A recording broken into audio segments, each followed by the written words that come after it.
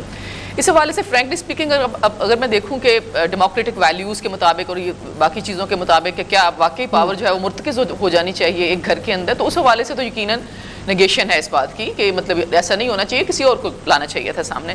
لیکن دوسری بات ایک اور چیز بھی ہے, میں نے دیکھا خان صاحب نے بڑا منترا سکھایا کہ یہ پوری قوم کیا غلام ہے, زرداریوں کی غلام ہے, بھٹو کی غلام ہے, کیا شریفوں کی غلام ہے, اور مسلسل یہ بات لوگوں کو, انہوں نے ینگسٹرز کو جن کا سیاسی کوئی پورٹ فولیو نہیں ہوتا یا سینس آف انڈرسٹینڈنگ اتنی اسٹرانگ نہیں ہوتی, ان کو بڑا گمراہ کیا. بیکاز میں پڑھاتی بھی ہوں تو ینگ مائنڈ جو ہے ان کے سوچ جو ہے وہ سامنے آتی رہتی ہے. تو میں سمجھتی ہوں, دیکھیں میں آپ یا کوئی بھی ایون بینش اگر پاکستان کے عوام یا کسی بھی ملک کے عوام کسی کو الیکٹ کرتے ہیں بائی ووٹ, تو آئی تھنک کسی کا کھڑے ہو کے اس کے اوپر کمنٹری کرتے ہوئے کہنا کہ اچھا اس کو کیوں ووٹ دیا ہے, اس کی بجائے اس کو کیوں نہیں دیا, بھائی that is the right of the people. Democracy کیا ہے, آئی مین ایک لیجٹمیٹ گورنمنٹ کیا ہے, لیجٹمیٹ گورنمنٹ یہی ہے کہ لوگ جس کو الیکٹ کر کے سامنے لے کے آئیں. ریاست جو ہے, ریاست کی طاقت ریاست کے عوام کے پاس ہوتی ہے, اور عوام جو ہے اپنے الیکٹڈ نمائندوں کے ذریعے سے ظاہر ہے وہ گورنمنٹ تشکیل دیتے ہیں, اور یہی ڈیموکریٹک ویلیوز ہیں. اور یہی 20ویں صدی میں 21ویں صدی میں ہم نے سیکھا ہے کہ ہیومن سویلائزیشن نے گرو کرتے ہوئے جو اسٹیٹ کا ماڈرن سٹرکچر مطلب ایک سامنے لے کے آئے ہیں اس کے مطابق چاہیے. اس وجہ سے فرینکلی اسپیکنگ میں یہ سمجھتی ہوں کہ ہاں اچھا ہوتا کسی اور کو لے آتے, لیکن یہ کہ اگر نہیں بھی لے کے آئے ہیں, کوئی اور ریزنز ہیں یا پارٹی کے اندر کی کوئی باتیں ہیں, تو میرے خیال میں بات یہ ہے کہ ڈیموکریسی ہے کہ نہیں ہے, بات یہ ہے کہ دینگا مشتی ہے کہ نہیں ہے, بات یہ ہے کہ گینگسٹرزم جس کی ابھی بات کی سید طلعت حسین صاحب نے, وہ چیز چل رہی ہے یا ایک کارڈیل سچویشن کے ذریعے سے ایک کینڈیڈیٹ کو سامنے لے کے آیا جا رہا ہے. I think that is more important.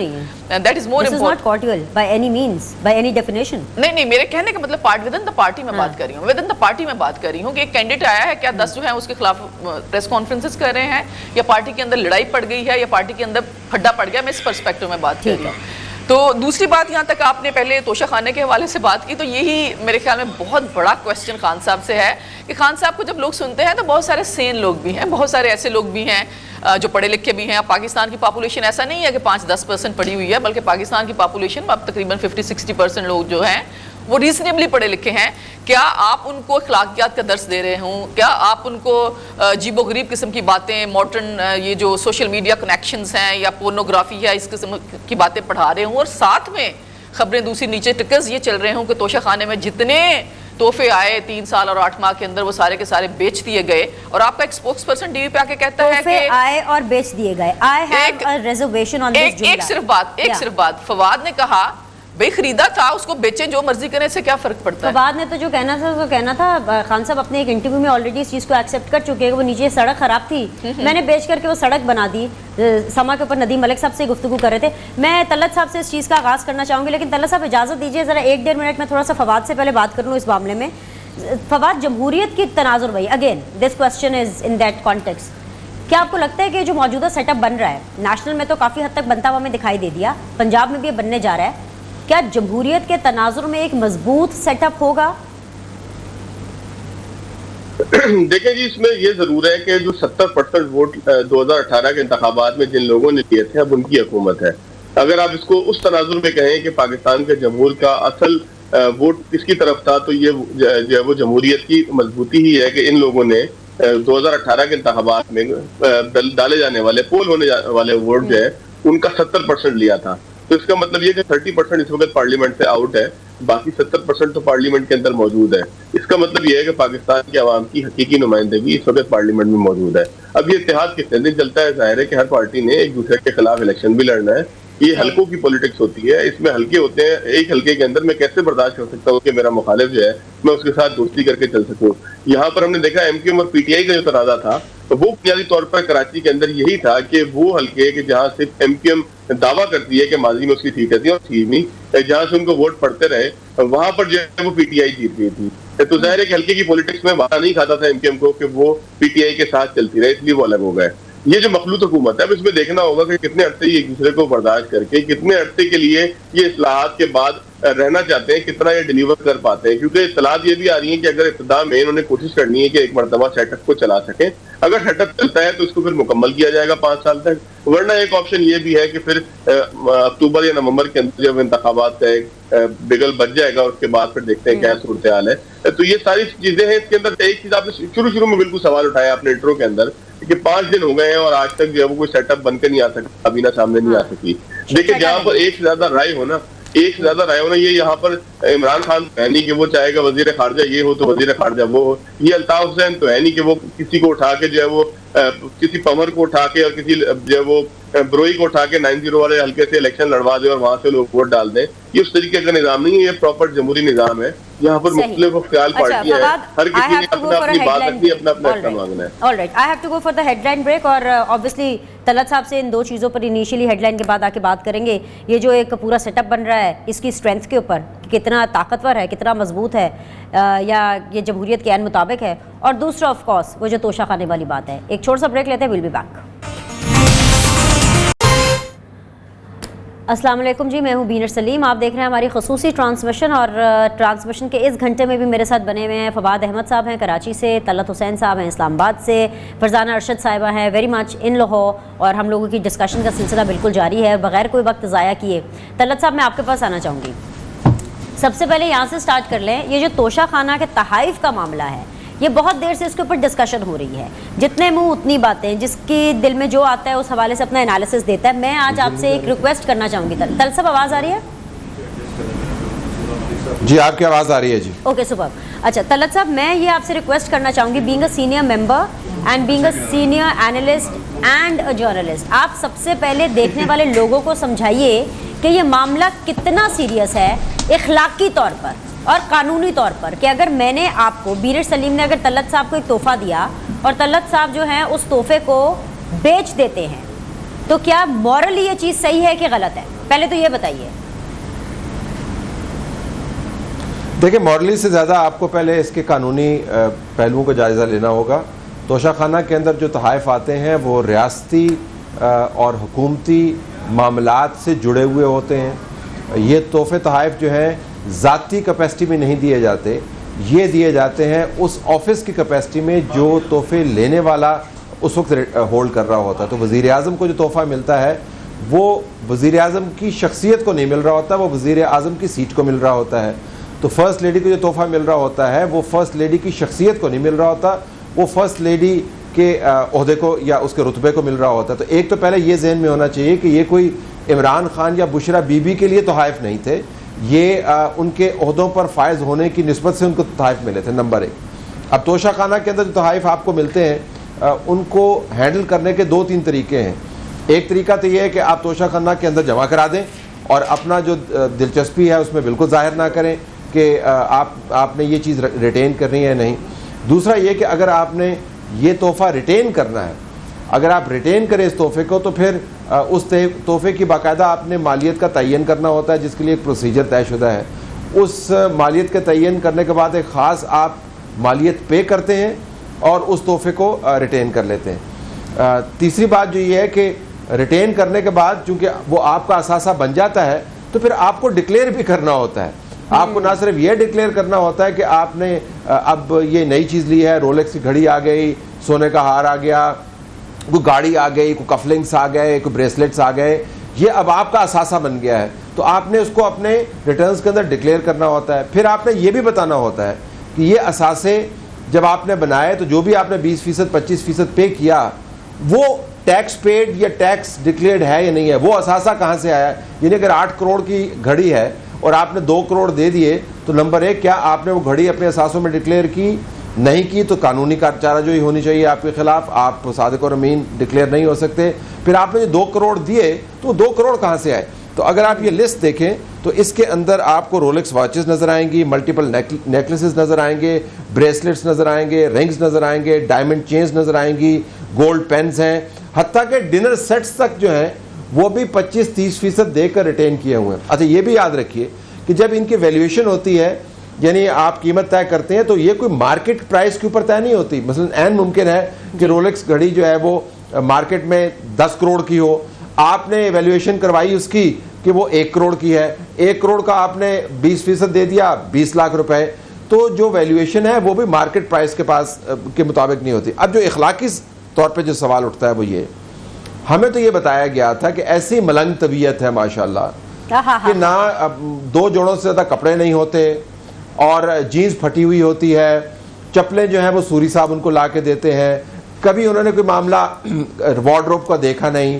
تو جب بشرا بی بی کا انٹرویو ہم نے سنا تو وہ ہمیں بتا رہی تھی کہ کس طرح ان کو پھر ان کی وارڈروب بنانی پڑی, ان کو کالی نیلی قمیض کا پتہ نہیں ہوتا, اور ہم تو بڑی سادی بالکل ملنگوں والی زندگی گزارتے ہیں. اب یہاں پر ڈنر سیٹس تک ریٹین کیے گئے ہیں, تو میرے خیال میں اخلاقی طور پر یہ ذرا وضاحت کرنی چاہیے کہ کیا یہ جچتا ہے ملک کے وزیر اعظم کو کہ وہ تحفے کی گھڑیاں لے, یا فرسٹ لیڈی جن کو رتبہ مل گیا کیونکہ وہ وزیر اعظم سے ان کی شادی ہوئی تھی, وہ تحفے تحائف لیں, ان کی ویلیویشن جو ہے مارکیٹ پرائس سے کم کروائیں, پھر ان کو پے کر کے ڈکلیئر نہ کریں اور پھر کہیں کہ ہماری ملنگ طبیعت بڑی ہے. تو میرے خیال میں مورل آرگومنٹ دلچسپ آرگومنٹ ہے, لیکن میرے لیے جو لیگل آرگومنٹ ہے وہ زیادہ اہمیت کا حامل ہے.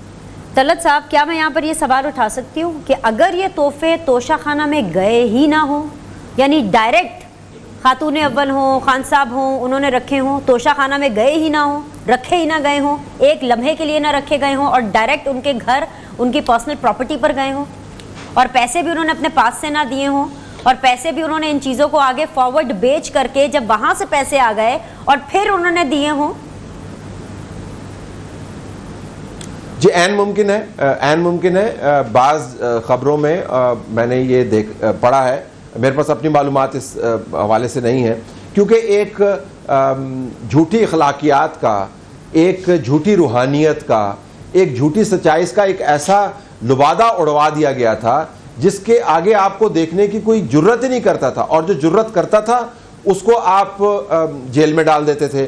یعنی پہلے تو جو گھڑی والا معاملہ تھا اس کے اوپر انہوں نے کہا جی یہ تو بہت بری بات ہوئی, یہ تو گھڑی تو تھی نہیں, اور جس بندے نے رپورٹ کی اس کو پڑھ کے جیل کے اندر ڈال دیا, اس کے خلاف ایف آئی آر لگا دی. اب کہہ رہے ہیں کہ اچھا گھڑی تھی تو بیچ دی تو کیا ہو گیا.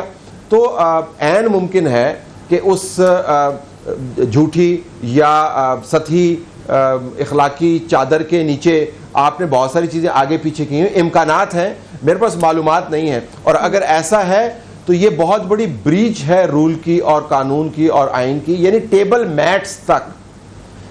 میٹس تک جب آپ ریٹین کرنے لگ جاتے ہیں تو پھر بندہ سوچتے ہے کہ یہ جو مادہ پرستی سے اجتناب ہے یہ کتنا بڑا تصنع اور کتنی بڑی بناوٹ ہوگی. جب آپ کو ٹیبل میٹس کو دیکھ کے ہی لالچ آ جاتی ہے تو کن کن اور چیزوں کے اوپر منہ میں لالچ کا پانی نہیں بھرتا ہوگا. سادہ ہے نا, سادگی میں وہ کیا کہتے ہیں کہ جب نئی چیزیں دیکھی ہوتی, جب ایسی چیزیں مل جاتی ہیں سر, تو پھر ایسے خواہشات خیالات آ جاتے ہیں نا. بیچارے ہمارے وزیر اعظم, فارمر وزیر اعظم ایسے رہے ہیں کہ بقول ان کی وائف کے کوئی آتا تھا 3-4 جوڑے رکھ کے چلا جاتا تھا, خان صاحب پہن لیتے تھے, ان کو تو یہ بھی نہیں پتا ہوتا تھا کہ خان صاحب کو یہ جوڑے ان کے گھر پہ رکھ کے کون گیا ہے. لیکن طلعت صاحب, اگر ہم اپنے پولیٹیکل سیناریو کو دیکھیں, جس طرح سے عمران خان یہ نیریٹو بلڈ کرنے میں اور بہت کامیابی سے بلڈ کرنے میں کامیاب رہے کہ پی ایم ایل این ہو, پیپلز پارٹی ہو, یہ دونوں چور اور کرپٹ جماعتیں ہیں. کیا اب جس طرح سے کیسز آ رہے ہیں, پی ٹی آئی کا فالوور, عام پاکستانی, اوورسیز پاکستانی, کیا وہ بھی اس نیریٹو کو بائی کرے گا کہ بھائی پی ایم ایل این اور پیپلز پارٹی تو چھوڑے, پی ٹی آئی والے یا عمران خان صاحب ہوں یا فارمر پرائم منسٹر ہو, وہ تو ان سے بھی بڑے چور ہیں. دیکھیں معاملہ نیریٹو کا بالکل نہیں ہے. ایون جب پاکستان مسلم لیگ نون کے خلاف کیسز چل رہے تھے اور پیپلز پارٹی کے لوگوں کے خلاف کیسز چل رہے تھے, تو میں تو کم از کم یہی کہتا تھا کہ مجھے اس سے غرض نہیں ہے کہ بیانیہ کیا ہے, مجھے غرض یہ ہے کہ حقائق کیا ہیں جو میں ویریفائی کر پاؤں اور قانون کیا کہتا ہے.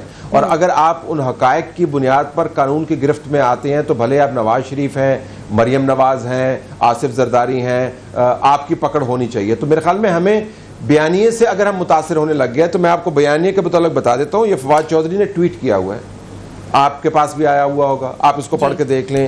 وہ فرما رہے ہیں کہ ہم inches away from full fledged civil unrest ہے, مطلب پہلے خود سول انریسٹ کریٹ کر رہے ہیں اور اب ہمیں بتا رہے ہیں کہ ہم انچز اوے ہیں فل فلیجڈ سول انریسٹ سے.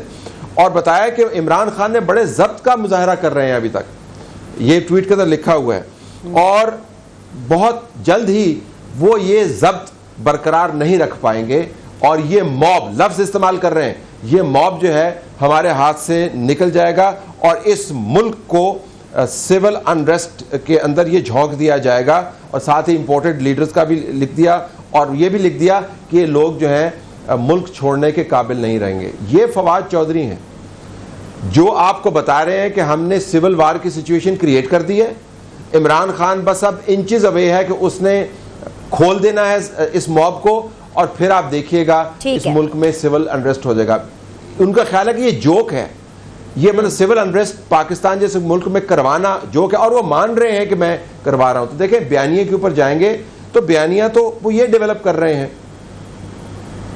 بالکل. طلعت صاحب میرے ساتھ بنے رہیے. نصر اللہ ملک صاحب نے ہمیں جوائن کیا. میں مین وائل پینل سے ریکویسٹ کروں گی جو طلعت صاحب جو فواد صاحب کی ٹویٹ کا بتا رہے ہیں, فواد چودھری کی, یہ پلیز ذرا ٹویٹ بھی ذرا لگا دیں اس حوالے سے جو بھی ان کے پاس ٹویٹس آ رہی ہے, ذرا تاکہ دیکھنے والوں کو آسانی ہو جائے کہ ہم کس طرح ان چیزوں کے اوپر ڈسکشن کر رہے ہیں, ہماری ڈسکشن جا کس طرف رہی ہے. جی نصر اللہ ملک صاحب بہت بہت شکریہ سر جوائن کرنے کے لیے. سر ہمارا سادہ وزیر اعظم اور اس کے اوپر توشہ خانہ کے جو تحائف ہیں اس کے بارے میں بات کی جا رہی ہے کہ جی وہ جو تحائف ہیں وہ تو توشہ خانہ پہنچے ہی نہیں, وہ تو خاتون اول کے پاس ہیں, عمران خان صاحب نے ان کو بیچ دیا مارکیٹ پرائز کے اوپر اور خوب منافع کمایا.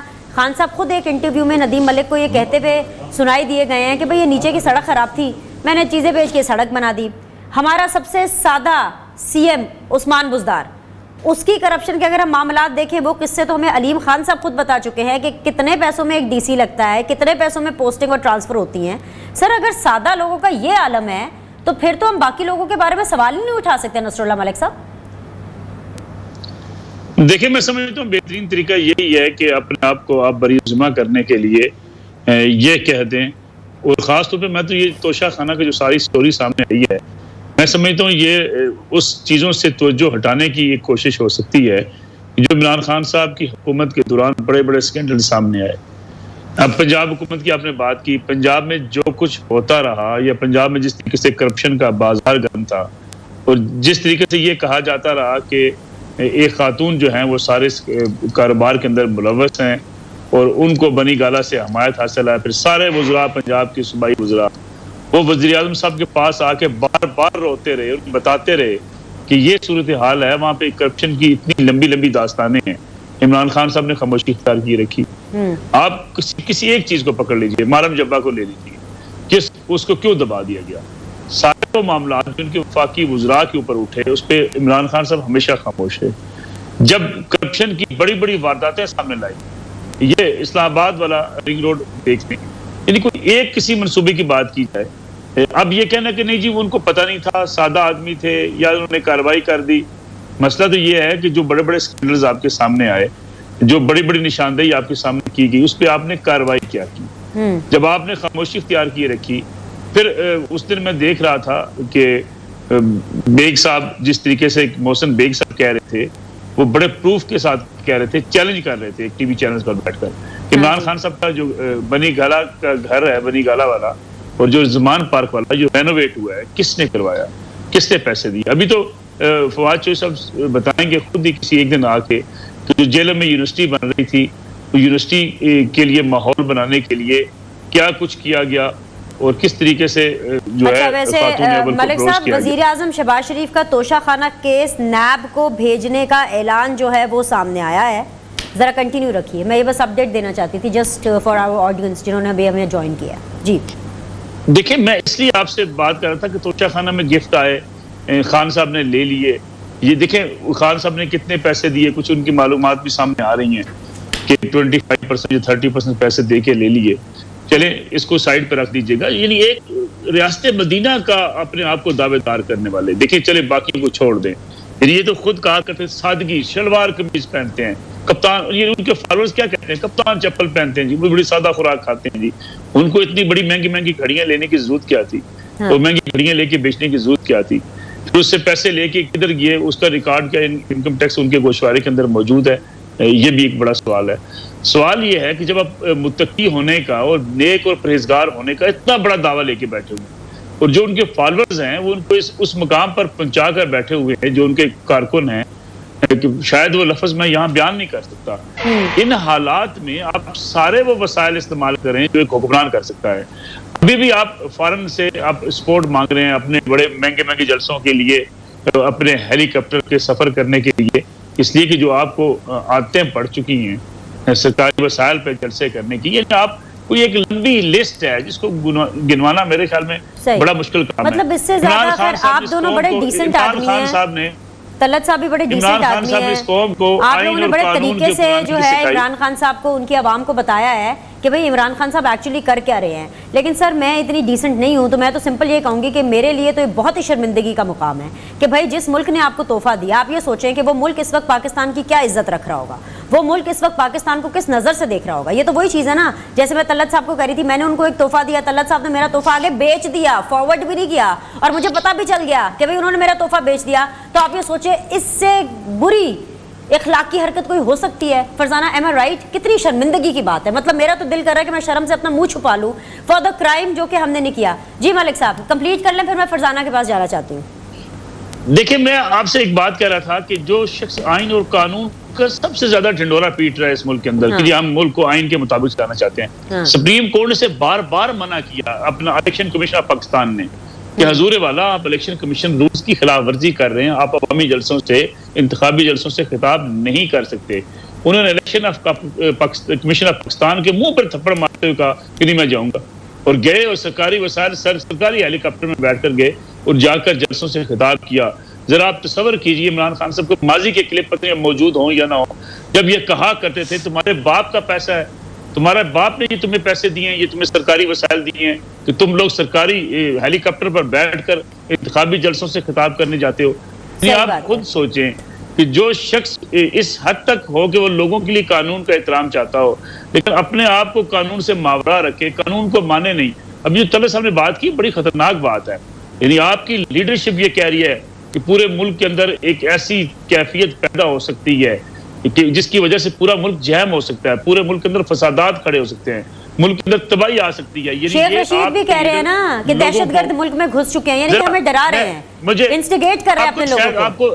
آپ کو شاید رائے ونڈ کا وہ جلسہ یاد ہوگا جب رائے ونڈ مارچ کیا گیا تھا، عمران خان صاحب سٹیج پر تشریف فرما تھے اور شیخ رشید صاحب کا جو آخری جملہ ہے، نہیں ان کا جو آخری جملہ ہے، نکلو لاٹھی اٹھاؤ آگ لو اور جا کر ان گھروں کو آگ لگا دو۔ یعنی آپ کو یاد ہے جب آپ نے لوگوں کو اس طریقے سے بھڑکایا ہوا ہے، اب وہ لوگ جو آپ کے کارکن ہیں وہ تو چاہتے ہیں آگ لگا دیں، یعنی آپ اپنے ہی گھر کو آگ لگانا چاہتے ہیں۔ کس لیے؟ صرف اس لیے کہ آپ کو اقتدار دے دیا جائے۔